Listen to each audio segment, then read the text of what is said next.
الطفل ده تاه من أهله بقاله 5 دقايق بس. شوف عامل إزاي. تخيل في أطفال قضوا عمرهم كله من غير أهلهم. في العيد العاشر ليوم اليتيم أقل حاجة نقدر نعملها إن احنا نقرب منهم ونشاركهم فرحتهم، نفرح بيهم ونفرحهم بينا.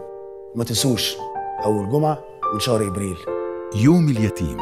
10 سنين في حياتهم فارقين.